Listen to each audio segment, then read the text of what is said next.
Brilliant. Charlotte, thank you so much for joining me to talk about animal rights, or what rights should animals have. So I thought we could dive straight in. Sure. You were talking to me earlier about how you've got some views about this that aren't necessarily ones that you're living out. Is that fair to say? Do you want to talk a little bit more about sort of what your stance is and how that might, Yes. match up to your actions or not? Yes. And I also warned you that a cat might interrupt us. And literally on call, Clyde, I have Bonnie and Clyde, is now here wanting a cuddle. So I'm going to try and Oh. just, yeah, he's now up here. Well, it's the He's, perfect podcast for it, isn't it it? is. So So he's literally up here now wanting a cuddle. So if you see me doing weird things, people, with my hand, it's because I'm now cuddling my cat. So yeah, I it's really funny. I have to tell this in a kind of a story. So uh, right probably on cue. so about 10 years ago now, a cafe opened up in Wallington, and it started as quite a similar cafe to everyone else. But over time, the owner of the cafe, Thea, actually got very much into veganism. And over time, it actually became a vegan cafe. Yes. And she wasn't the kind of person to kind of evangelize and kind of say, only vegans allowed in here. Obviously, she only served vegan products and tried to be as vegan as possible. But I was interested in it and asked her lots of questions. And I decided I'd start by trying to buy ethical milk, whatever that is. And I looked into it. But as it grew, I kind of got more and more and more involved in research about animals and animal rights, to the point where I watched some pretty hardcore documentaries. So if you've heard of Earthlings, Yeah. if you've heard of it and haven't come out of it traumatized, you'll know where I'm coming from. And I've read lots of other books as well.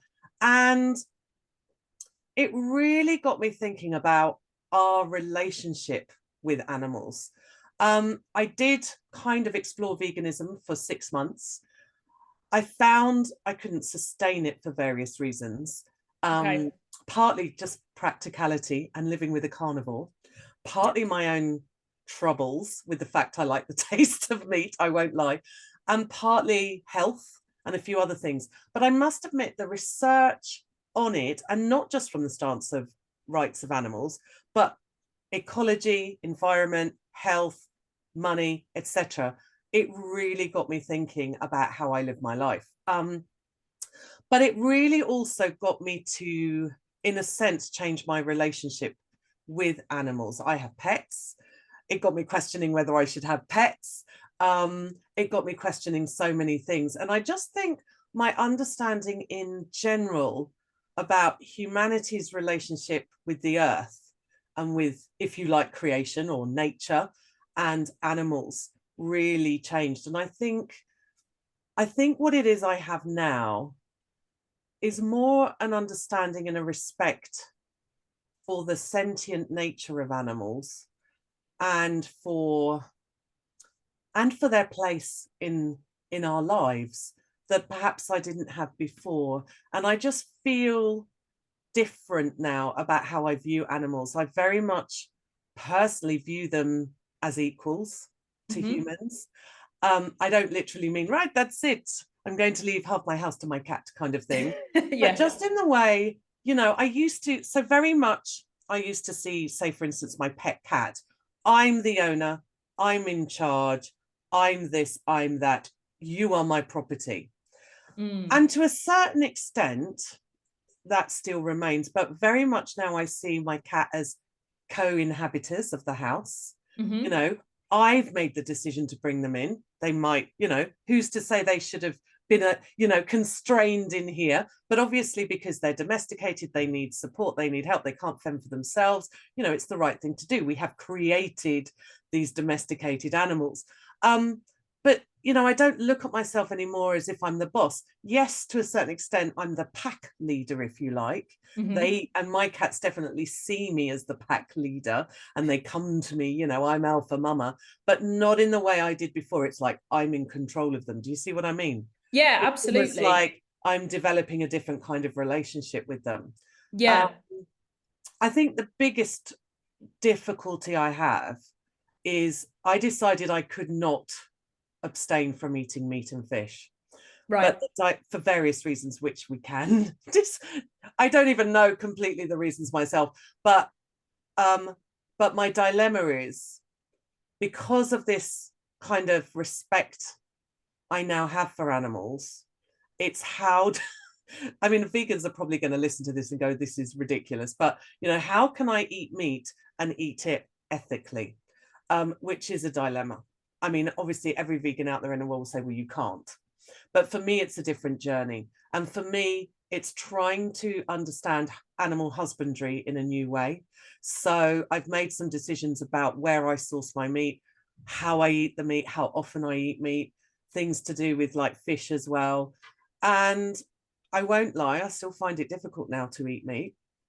I'll probably be called every name under the sun in terms of hypocrisy, but it's about, I think, generally how to have as best a relationship with animals as you can. I mean, in an ideal world, I'm wondering whether really we should have pets at all. And my whole way of looking at pets has changed. Like, I wouldn't even keep fish now, because for me, fish need to have such an immense amount of space to be free. Same with birds. I don't think I could ever keep a bird now, because I just think, unless no matter how big your aviary is, it's never as big as what a bird would fly in the wild. Whereas I think a domesticated cat, in my mind, is a bit different, because there's been research out there to show that they don't go very far, and actually they wouldn't survive on their own. The other argument then is to let them die out. If they can't survive on their own, and they're in a sense being imprisoned, if you like, by humans, should they even exist? It's all these questions. It's like, yeah, I'm right in there with the philosophy with you. Oh, well, amazing. I can tell you're really passionate about this, and I can tell as well that, is it fair to say there's an element of guilt surrounding this as well? Totally. Like, that's it. And it's difficult, isn't it? Because, like you say, in an ideal world, we'd all have this wonderful, harmonious relationship with animals, but everybody's got a different idea on what that looks like, right? And there's so much that we can unpack there. There's so much to think about. But I think I wouldn't worry. It's rich from me, coming from me, because I'm not vegan or anything. But it's easy to look a bit like I'm being a hypocrite, right? But I don't think there is a fully 100% ethical way to be vegan or a meat eater, to be honest. Because, I mean, I was listening to a podcast recently. It was Piers Morgan, actually. Oh, right. And he was talking about vegans and basically bashing them a little bit and saying, well, do you guys eat honey? And they were like, yeah. And he was like, do you know what that does to bees? But you see, interestingly, I went as far as not eating honey even. Ah, there you go. That's it. Yeah, so I went, see, to me is, if something, I have to go to agree. And I think my head, because it's about obviously not eating honey, and I went down a rabbit hole. I mean, because then it was a case also, though, of then the whole avocado kind of dilemma. Well, if it's all about being environmentally friendly, you shouldn't eat avocados. In fact, all we should really eat is tomatoes we've grown in our own home. You know what I mean? So it kind of, I think that's where I unraveled a bit and thought, hang on, I can't go down this vegan rabbit hole any longer. I'm going to withdraw, but now I'm going to look at how I live my life in a different way that is a little bit more balanced. But as you say, honey is the obvious one as well. Yeah, well, again, it's difficult, isn't it? And I feel like we could apply this to any ethical dilemma, maybe not just eating meat, but anything that you do to try and, I don't know, like source sustainable ingredients from other businesses. Like, you don't want to be involved in a business that has poor ethical practices, but then it's like, how can you ensure that? Because there's such a long kind of supply, like, supply chain. And it's like, well, how would you be able to go and do enough research to actually be conscious of what you're doing? You'd analyze every decision. You'd probably drive yourself a bit mad. Do you think? I agree. And it's like, and I think that's what, I mean, this is slightly off from animal rights. It's more about veganism than animal rights, but it's where I'm coming from. But it's like you say, I think what I've learned through going through that kind of period of life with being vegan is it's more about consumerism for me. It's more about how we as consumers can do it better. And like you say, to the best of our knowledge. Like you say, if we went down that road as well, like about sourcing things locally, only supporting independent shops to as much as we could. Well, on my high street, there's literally a Costa, a Cafe Yeah. Nero. Ironically, Costa Coffee was actually born in my town, in the terms of the family come from my town. So you Oh, could argue nice. at one point it was independent, but you know, but yeah, where would we stop? Where would I shop? Where would I get everything? But I think it is about understanding how I can make less impact on the world in terms of as a consumer, and how Yeah. I can be, which is which is far less to do with our topic and more about life in general. But I think that's what it taught me the most. And even like buying a silver necklace, you know, when I bought this one, I asked about the you know, the source of the silver and their policy on anti-slavery, you know, modern slavery, sorry, you know. So it's realizing everything has an impact. You know, if we start with animal rights, that leads to so many different rights. Yeah. But I'll try not to veer off point too much. No, it's not off point at all, because I think I do talk about veganism when I teach this class, in fact, because you could talk about the right to not be eaten, you know, when it comes to animals. And obviously, like you say, you know, going back to what you said earlier, you're looking at your cats, for example, not as like completely, you know, the same as in equal with you. Like they're not going to have, for example, if you gave an animal the right to vote, it can't do anything with it, right? So it's like, you know, you can understand it from that point of view. But when we talk about the things like right to freedom, the right to life, Yeah. those are things that we see as, you know, really fundamental human rights. Should we see them as animal rights too? And I think in terms of how you frame it, like seeing animals more as an equal, that is something where it's going to become more important, and you are going to be more conscious of that. And So I think there are things like now, for instance, I remember I went to a horse racing meet a long time ago. I won it in a prize, where my mindset has still stayed the same after having explored veganism. Personally, I would not do that again. My opinion about how we use animals in sport has completely changed. yeah, And you know, I've got this dreadful picture, for instance, again a long time ago, of when I went on a donkey ride in Santorini to take me up.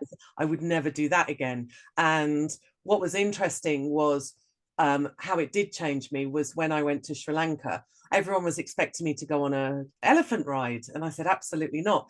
And they said, "But why? You love animals." And I said, "Yes, that's exactly that's why." why you're not doing And it. it's just Exactly. having that understanding. The dilemma you've got, for instance, though, again, is you take the, like, I wouldn't, well, I was forced, well, I wasn't forced, it happened, and against my better judgment, I ended up going on a horse and cart ride in Marrakesh a few years ago. I really didn't want to do it, but for various reasons I did. And the difficulty you've got in those situations is you can't stop it overnight, because those people would lose their livelihood overnight. Same with all these elephant orphanages that aren't really elephant orphanages. You stop that overnight, people will starve, you know. But it's how you change perception. And also there's the whole cultural thing, you know, is it my place to put my ideas and my culture on a different culture? So you've got so many things into playing, but all I can do in my own little world is say no. And I've done a camel ride, you know, but again, the camel's slightly different, because I feel that's kind of, I go through all this in my head. I try and convince myself of things. Yeah, but that's what we all do, isn't it? Like, you know, you can look and you can be like, okay, well, I am eating meat, but it's better than, you know, for me to eat this kind of meat than this kind of meat. And we do try and justify it, but we're limited as to what we can do. Because I think if you were to microanalyze every single decision that you could take about, you know, anything that you ever bought, you wouldn't have time to do anything. You know, it's not practical. But at the same time, it is about being mindful. And like you said, there's economic ramifications as well. So you could be ticking one ethical box, but kind of, you know, ignoring another, or making a situation worse. And it's like, I mean, it reminds me a little bit. Have you ever seen the show The Good Place? I tried to watch it and couldn't. Fair enough. The reason I bring it up is because they were talking about the whole point system. So for those that haven't seen it, it's essentially it makes sense, yeah, exactly. It's essentially this idea that, like, you know, the more points you have, the more likely you are to get into the good place. Every good thing you do gets you points. Every bad action takes points away. And they were just saying, like, this guy that had lived what seemed to be a very model life ended up not being good, because it turns out that, you know, every decision he made was actually way more complicated. When you're buying a tomato or a piece of meat, it's more than just that one thing. You're doing a ton of other things involved with that, like we said before. So it's really tricky. But Yeah, I mean, coming back to animal rights, then I think a lot of it comes from the history of how we've thought about animals, which luckily now is changing. But these practices, like, you know, going on donkey rides or camel rides, like they've been in place for a long time. If you think about animals in sport, you know, like dog racing, horse racing, that's got a really long history. And I think a lot Yeah, of it comes from this conception. I'd love to hear your opinion on this, that animals aren't as smart as us, so therefore we can yeah, do with them what we want. yeah. Oh, yeah. And I think the biggest mistake we humans have made is to judge them against ourselves, Yeah. in the sense that you look at a shark or you look at a dolphin, for instance, or an octopus, their intelligences in certain areas are way above that ours, Yes. incredibly above ours, but we just don't judge their intelligences against ours. Yes, okay, we create buildings, we create this and that, but you know, they have intelligences beyond our measure and our ability, and I think that's the problem, you know. Yeah. I It's like, I don't know whether you've watched, have you seen My Octopus Teacher? No, I haven't seen it. Trouble is, you'll never eat octopus again. Oh, right. If you Okay. eat One of octopus those. once you've watched that, because the level of intimacy the observer got with this octopus, well, you know, you would definitely put an octopus's intelligence in line with ours, just in different ways. Do you know Yeah, what exactly. Exactly. I mean, it I mean? reminds me of an Einstein quote, actually, which you might have heard. Yeah, Everybody is a genius, but if you yeah, judge a fish by its ability to climb a yeah. tree, it will live its whole life believing it's Totally. stupid. And that's where I'm coming from. So that's where, for me, that's a ridiculous argument to say they're not as clever or whatever. I can understand, you know, I can understand in ancient times Yeah. people's feeling about that. But, you know, with all the modern research we've got and all the tests that have been done, you know, we don't have that excuse anymore. And so again, that's the difficulty. And I don't want to come back to veganism because we're kind of moving away from that. But, you know, again, there's an argument of this thing called speciesism. I don't know whether you've Yeah. heard of it, where, you know, Speciesism. Yeah. oh, I'll eat a cow, but I won't eat a dog. As if Yes. there's, again, some sort of measuring who's more clever and who's more sentient. And again, that's a rabbit hole to go down. And yes, I Massively. know absolutely, as I eat meat, I am guilty of speciesism, because now I won't eat an octopus, but a cow is equally in some ways as sentient. But going back to your point, you know, and again, you look at, because I teach Shakespeare and we do the history of Shakespeare and the Globe and things that were happening at the time. And of course, something like bear baiting and cockfighting Yeah. was really popular, as unfortunately dog fighting is still today. I I just, I can see maybe with people's thinking in those days, particularly because of the very strong nature that religion had, particularly in Yes. cultures there, that, and you know what, for instance, the Bible says about animals, and that, you know, man has dominion over animals. Therefore, I think that's been very much misunderstood in Yeah. you could see how people in those days might think, you know, oh, well, a bear, a dog, whatever, a cat, a cockerel, shall we say? I call it cockfighting. Anyway, you know, I can see how they would think that. And maybe they didn't have that moral, I don't even want to call it a moral compass, but, you know, that sense that this animal might be suffering, for instance. So many, Yes. you know, so many people will say it's all right to eat, say, a live oyster because it hasn't got the senses and the this and the that, doesn't feel pain. So I think maybe in those days they would have thought, oh, well, it doesn't feel pain, it doesn't feel this, it doesn't feel that. Yeah. But, you know, nowadays we do know that. And how anyone can derive entertainment and pleasure from seeing animals suffer just goes beyond me. Me too. Yeah. And it goes beyond, let's say, the average, the Yeah. main, you know, Yeah. coverage of humans across the world. You know, it's a very small percentage who perhaps, Yeah. you know, have some difficulties in their life, shall we say. Oh yeah, for sure. I mean, like you said, I think the vast majority of people wouldn't derive pleasure from that, even if historically that was the case. And then that invites a whole other avenue that we could go down, which is, you know, why were forms of entertainment in the past so different to what they are now? I mean, another thing, this is not really on the subject of animal rights, but I always find it baffling to think that a common family activity not that long ago was to go and watch someone get publicly executed. I know. You know, it's like, yeah, like, you know, but it's difficult because obviously my background's in history as well. I've got a history degree, and I look at it and we're always taught, like, don't judge people in the past because you would have done the same if you were there, blah, blah, blah. But at the same time, it's like, I can't help but look back. I mean, going back to animal rights, I look at gladiator fighting in ancient Rome, and the fact that wild animals were literally starved so that they could go in and be, you know, sort of like ready to fight. And I look and I think, and it's interesting because there were some people, granted not that many, but some people at the time who took issue with it and thought, you know, like, for example, Roman philosopher Seneca he wrote a letter to his friend and said, don't go to the games because you'll be corrupted by the masses. And if you don't like them, they'll show, you know, if you're showing disgust, they'll all turn on you, right? So either way, you're screwed.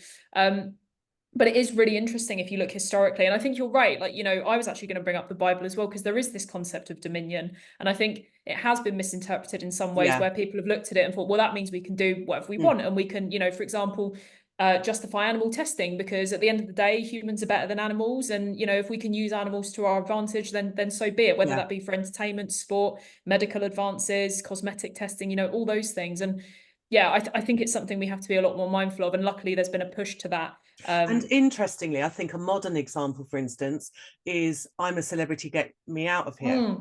There has been a big move. And you see, a few years ago, I loved that program. Me too, when I was younger. Yeah. And now I think, do you know what?